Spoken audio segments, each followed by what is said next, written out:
السلام علیکم دوستو، میرا نام ہے حسین علی اور آپ لوگ اس وقت دیکھ رہے ہیں درویش پوائنٹ۔ سید جدادی اپنی کتاب انوار النعمانیہ میں لکھتے ہیں، ایک بادشاہ اپنے خدمت گزاروں اور سپاہیوں کے ساتھ سامانِ سفر تیار کر کے ایک روز شکار پر گیا۔ جب وہ پہاڑ کے دامن میں دوپہر کا کھانا کھانے دسترخوان پر بیٹھا تو ایک شاہین نے اچانک آ کر اس کے سامنے سے بنے ہوئے مرغ کو پلک جھپکتے ہی اٹھا لیا اور تیزی سے اڑتا ہوا چلا گیا۔ بادشاہ یہ بنا ہوا مرغ کھانا چاہتا تھا لیکن وہ دیکھتا رہا اور دیکھتا ہی رہ گیا۔ اس نے فوراً ہی اپنے سپاہیوں کو حکم دیا کہ گھوڑوں پر سوار ہو کر شاہین کا پیچھا کرو اور مرغ واپس لے کر آئیں۔ فوراً ہی لشکر روانہ ہو گیا، یہاں تک کہ شاہین کا تعاقب کرتا ہوا پہاڑ کے دامن میں جا پہنچا، اور اس کے بعد جب سپاہیوں نے دیکھا کہ شاہین پہاڑ کی دوسری جانب جا چکا ہے تو فوراً ہی یہ سپاہی گھوڑوں سے اتر گئے اور پہاڑ کی بلندی پر جا پہنچے۔ پہاڑ کی دوسری جانب پہنچنے کے بعد انہوں نے بڑا عجیب و غریب منظر دیکھا۔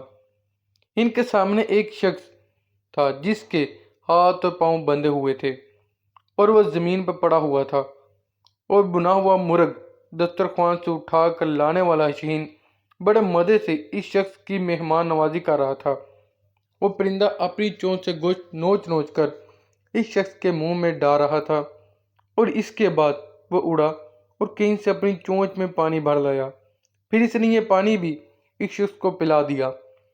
سپاہی اس شخص کے پاس پہنچے اور اس کے ہاتھ پاؤں کھول کر پوچھا کہ یہ کیا ماجرا ہے؟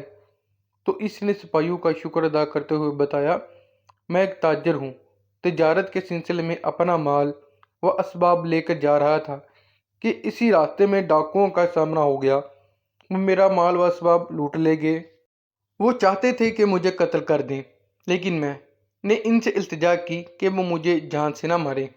وہ کہنے لگے، ہمیں اس بات کا ڈر ہے کہ تم کسی آبادی تک پہنچ جاؤ گے اور اس کے بعد ان لوگوں نے مجھے اور میرے خچر کو باندھ دیا اور چلے گئے۔